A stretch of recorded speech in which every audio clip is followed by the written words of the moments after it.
This is Frameform. This conversation was recorded in January 2023 in advance of Dance Camera West. Mother Melancholia continues its festival run along with Samantha's newest work, Romance, another collaboration with dancers from Tanztheater Wuppertal, which will premiere at Cinedans in late March. Samantha Shay, thank you so much for joining us today. Thank you so much for having me. Now, Dance Camera West audiences, as well as screen dance audiences in general, have already seen quite a few of your films, particularly Kate Gately's Waltz that featured Bobby Jean Smith, which had a significant play around the dance film circuit. However, that really just describes the tip of the iceberg as far as the mediums that both you are involved with and that your company, Source Material, is involved with as well. I'm very interested, how did you find your way to movement-based work and specifically toward movement-based film? Wow, such an interesting question, an exciting question to answer. So I went to Cal Arts for theater, and it's really funny. I was planning to be a classical stage actress at the time. Well, let me track back even further. I was training to become a dancer when I was a teenager, and I left dance because I got a medical diagnosis. I was diagnosed with type 1 diabetes, and it was really hard, and I left dance. It was just too challenging for me at the time, and I decided to study acting, and I went to Cal Arts. But about 3 weeks into my time at the school, and I was planning to be like a classical stage actress. I love Shakespeare. I love these things. One of my professors said, "Oh, there's this company in town and you have to go." And it was Tanztheater Wuppertal Pina Bausch. So that happened. So I got really excited about physical theater and dance theater, and I somehow got pulled back to dance. And I started taking dance classes at Cal Arts that were open to the Institute. And I met Victoria Sendra, who shot Mother Melancholia, in a contact improv class.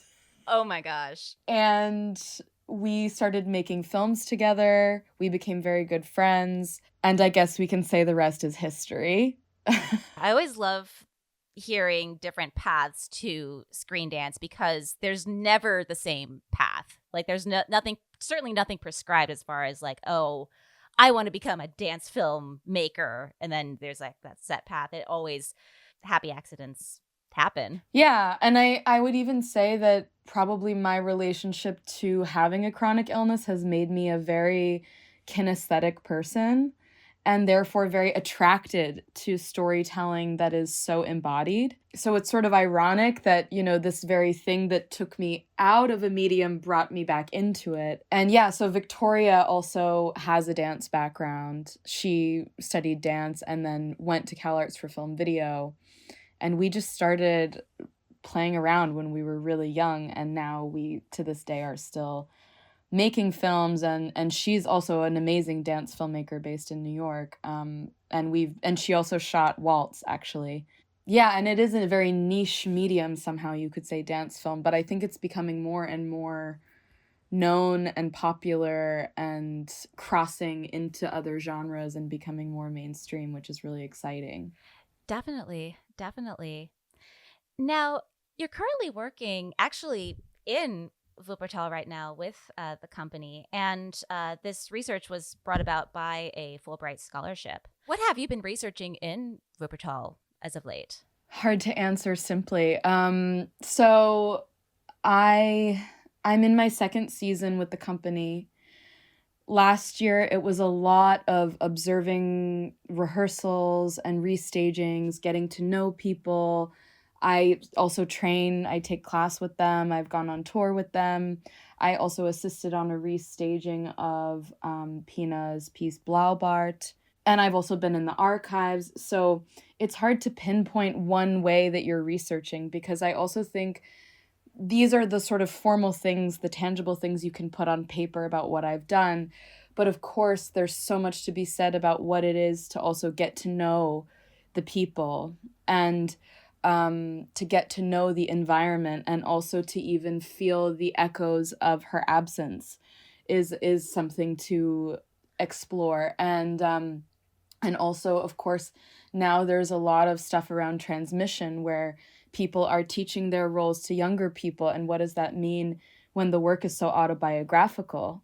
And it's not just a quote unquote choreography, it's also theater. And so it's been a very deep dive. And I would say that my research now, I just actually shot another dance film that will premiere in Amsterdam. And this was very much about Tanztheater and about this. And I shot it in Pina's rehearsal studio. So I would say the biggest thing that my research comes from is actually the relationships. And I think that's also sort of the center point of Pina's work, was that she observed people, and of course she has some pieces that are adaptations or literature-based adaptations, or pieces like Sakra, but many times it was the group of people would somehow co-birth the piece through their shared air. So to share the air is the main research. And now I collaborate a lot with the older generation. And I would say that the biggest form of research about Pina's work is to have them present an idea in a rehearsal with you. That's like the ultimate teaching. So it's been a very tremendous learning experience, and very moving, very important for me. And I don't even think I know what I've learned, because it's also been about like sitting in something so long, like, you're in a placement rehearsal for 6 hours and suddenly crying. Yep. Whoa, so that's what I've been doing. Right. And I think that's a very interesting topic, especially when it comes to transmission and legacy, particularly for a company like Tanztheater, which is so tied to Pina's name and to her legacy. And I think it also raises the questions of like, how do you continue a legacy? Is it necessarily like, restaging Sakra or Cafe Muller, or is it, continuing to create in that vein? And I'm actually very interested, particularly when it comes to two of the performers who are featured in Mother Melancholia, Barbara Kaufman, who danced under Pina's leadership, and I believe was the assistant director to Pina for a time. Yes. As well as Brianna O'Mara, who danced for the company for 5 years, but very much after Pina's passing. So really in her shadow. I'm very curious if you've gleaned from their experiences and sort of like if there's anything particularly different about the way that they experienced their time in the company. Oh, for sure. They had different experiences, I think. I would say that, working with Barbara, she was the first person I collaborated with who worked with Pina. Like I said, the way that she presents material and ideas was very educational for me.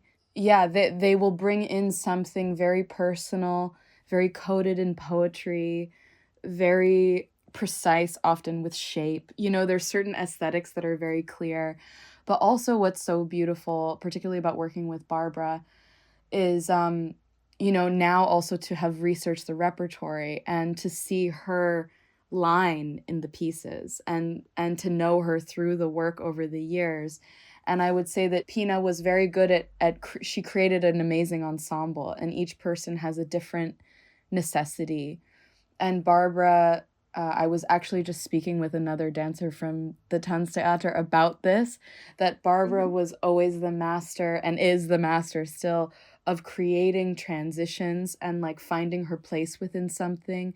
And of course, a very beautiful with shape. She was, yes, the assistant director to Pina with Sakra in particular. She was also my Fulbright scholarship mentor, actually. And we still are very good friends and collaborators. And she's actually restaging Cafe Muller right now. The biggest gift, I think, as well, is that, to work with someone like her, who's, in her 60s now, and mostly restaging, is to sort of take what I've learned from her, through Pina's work, and to give it back, and to also create a space for these amazing keepers of such an important legacy to say, I know you made this amazing work, but you still have a lot to say, and what is it for you to say now? And as the legacy ages, it's like, I think this is such a beautiful way to honor it. And that's a very sacred thing I share with Barbara and also with other people from the company that I'm working with. And then Brianna, she, of course, yes, had a different experience. She was one of the very first people to join the company that didn't work with Pina. So when she joined, it was, I think, just her and a couple other people that came in. So I think that was challenging, but also very beautiful. And of course, I think it's such a pressure to take on these roles and to admire these people and this work and then say, okay, now I'm gonna do it, and of course there are questions about, okay, I'm not that person, but also actually Pina was very often recasting pieces and having different people do roles, and people who were very different from each other. But of course it's different when the choreographer's not there anymore. I think it gave her a lot, and she's still very engaged with the work of Pina. She just worked on a restaging of Kontaktov that was done in Paris Opera. She was a rehearsal director.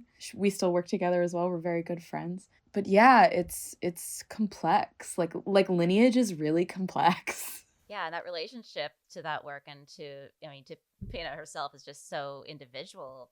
And that's something that we see emerge in Mother Melancholia, is sort of this, really approaching these very pertinent, I always hesitate saying universal, but themes that resonate with many people from these very individual lenses. And in the film, we see 4 very distinct performers. We have Barbara, Brianna, yourself, and Shalia Latour, who is a Tony-nominated actress. So 4 different performers spanning different mediums. I'm very curious, what was your directorial approach as far as directing both the textual material as well as the generative material, and how did that differ with each of the performers? Well, I would say all my work is generative by nature, like even the text stuff, So this was created when we were still dealing with a lot of COVID restrictions. So almost the whole piece was rehearsed on Zoom. It was kind of a logistical thing. Barbara and I were the only 2 people who rehearsed in person before the shoot, which is why we have this duet that runs throughout the piece. So I worked individually with each person. And I think, because the themes are so big, I had to go to the microcosm and say, what do each of us know about these things? Because they are so big, I can't just make a declarative statement. Like there's no, I'm already not really that kind of person. I always like to present something that conjures a multitude of meanings. That's just how I am. So I worked very personally with people. I just tend to be that way. But with Shalia, for example, we had a lot of fun exploring her ancestry, actually. This was the entry point. She's also a very good friend of mine. And so a lot of personal things she had shared with me, I was like, what if we went for that? And it was a lot about her playing women in her lineage. And actually the scene between her and Barbara, where Barbara says, are you proud of it? Do you want us to see it? So there's actually a really good story behind that. So okay. I was on Zoom with Shalia, and her Tony nomination came in the mail. Oh my gosh. And and she was like, oh, my Tony nomination came in the mail, because also she was nominated for a Tony during COVID. So it was like, she was nominated for a Tony for like 2 years, and they didn't know when the Tonys was going to be, and all of this stuff. And I was like, where is it? And I think it was in a drawer in her dresser. I more or less asked her these questions that Barbara asks her, and we turned it into a text. So that whole scene where she's sitting in the seats, it's about her like claiming her lineage through her art. Those are words, like the text, particularly in that scene, it can resonate in so many different ways, in ways that are both affirming and also potentially in ways that are negating as well, and sometimes can send you on a thought spiral. And just hearing that origin really drives that home. As far as the scoring of the film, I understand that a lot of the film, particularly textually, was inspired by the album Mother Melancholia by the Icelandic artist Soli. Visual albums and music videos kind of habit a tricky space within screen dance.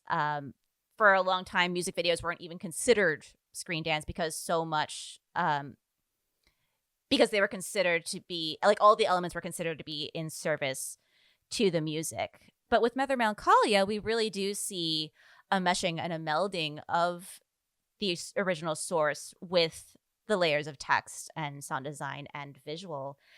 I'm actually very interested, what kind of flexibility did you have with the manipulation of the original songs? And what led you to the choice of these particular songs from the album for the film? So Soleil and I have been friends for many years, and we've collaborated before. And with this album, she really liberated herself from, I think, expectations she had from the industry to be a pop singer, because she has quite an audience, and I think she had been pegged a bit in a certain category of, like, Icelandic folk singer, you should sound like Björk. Like, let's be honest, that was what the labels were telling her. And she wanted to make this epic thing.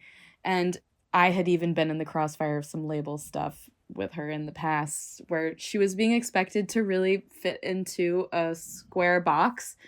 And so when she made Mother Melancholia, she said, I want to do something independent. I want to do something, like, crazy. I want to make a film. And then I can't remember, maybe she had asked me to make a music video, and she sent me the album. And I said, and I had just met Barbara, and I knew I was going to the Tanztheater, and I was like, you want to do something really crazy? I want to make a dance film. And she was like, okay.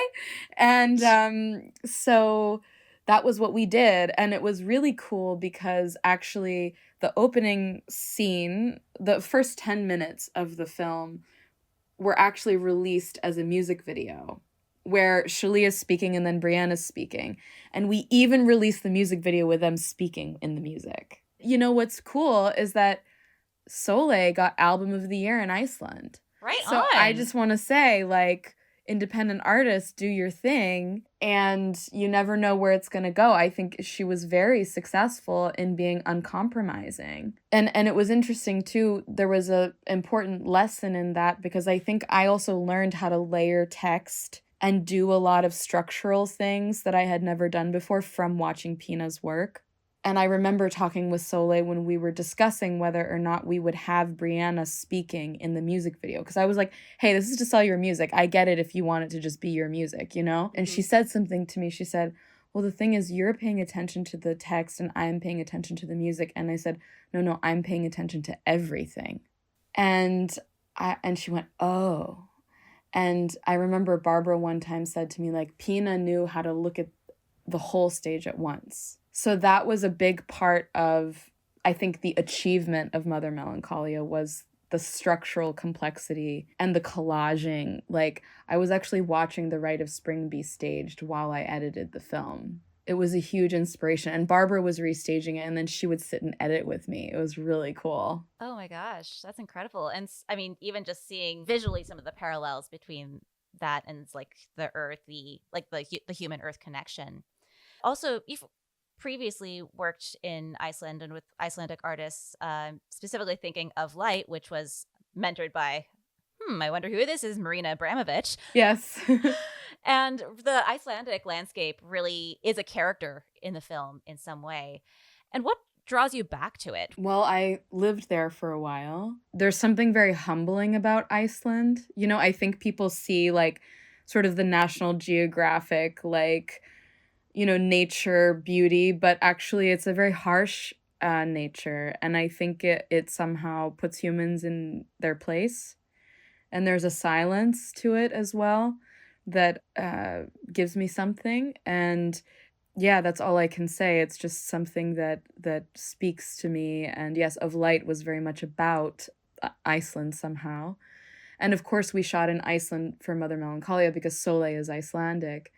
But to me, it was also important to shoot in the Icelandic landscape because, of course, Soleil was talking like about the climate crisis. And I think, you know, the other piece about Iceland is that it is being eroded by capitalism. The land itself is sold as a tourism thing. And also I think there's this we reference this kind of with Brianna, but that the Icelandic woman artist is this kind of it started with Björk, but I think a lot of female musicians from Iceland are kind of romanticized. And so I wanted to go for that. And there's even a text that I used as an inspiration about Iceland being like a white exotic utopia. And that was part of Brianna's scene at the glacier where she's taking her clothes off. And actually, it's really funny, when she did that scene, there were some tourists there. And there was like this mother-daughter, and they were like, oh my gosh, it's so beautiful. Wait, can I swear on this podcast? Yeah, go for it. Okay, you can take it out if you want. But there was this like mother and daughter watching, and they were like, whoa, it's so beautiful. I was standing like next to them while watching. It was being like, oh, it's so beautiful. Oh my God, what's she doing? Oh my God, what the fuck? And I was like, achievement unlocked. I scared the tourists. So as far as your next film goes, it's very tied into the legacy of, again, Pina and Tanztheater. And I guess I have a kind of a big question to close out our time together, in that, how do you see Pina's legacy evolving, and in what ways do you see it as essential for the worlds that we live in now? I mean, her work is essential. I don't know if we have to prove that it will continue to be, because it is. I wonder what will happen as her work ages, you know? I mean, the pieces are still being done, and of course the work is aging, and there's questions about it. I think those questions are great. And I also think there's her influence is, of course, without question. As someone who's really close in, I don't know, you know? And I think that ultimately the spirit of the work is the most important thing, that lives on. Whenever I watch one of her pieces, I always think, how did you know me? Mm-hmm.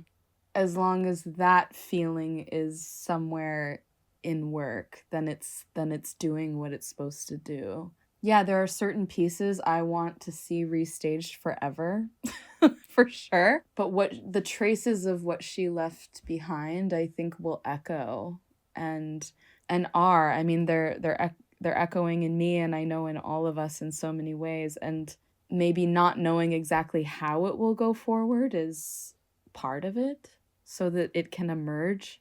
Yeah, it's hard to answer. It's so big.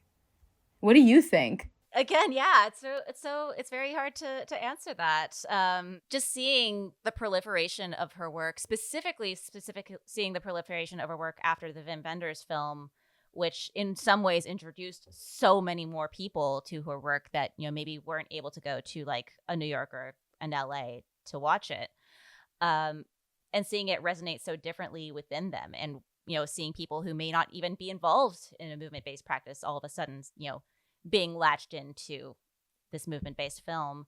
So the reinterpretation of Saka, I forget what the company was, that it was on the beach, had an in Senegal.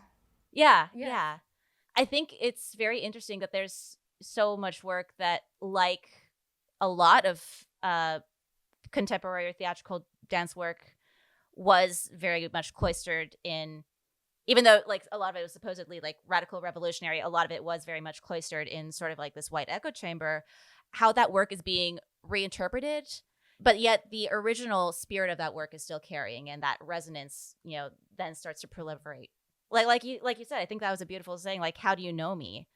And I think that it's inspiring both that questions and even presenting that an additional question, how can you know me even better? Yeah, and I also think it's important to remember, I mean, when she was young, she was, especially, I would say, like, she was rebellious. You know, I would say that even in my pieces that are sort of homages to her, I'm also critiquing her, you know? And I think Yeah. she would want that, you know? So it's also Definitely. about, like, how you bring the lineage with you and forward in your own heart and soul. And granted, I can do that with the people who worked with her, so I have a little bit of a, you know, it's a little different for me, but it's beautiful to have those conversations and to put them Yeah. in the work, you know? Yeah, thank you so much for offering that insight. And I know that I'll be chewing on a lot of what you just said, and I hope that our audience here also does that too. Samantha Shay, thank you so much for joining us today. Thank you so much for having me. This is Frameform, hosted by Hannah Weber, Jen Ray, and Clare Schweitzer. Edited by the Frameform team, and music by Mason Carlton. Thanks for listening.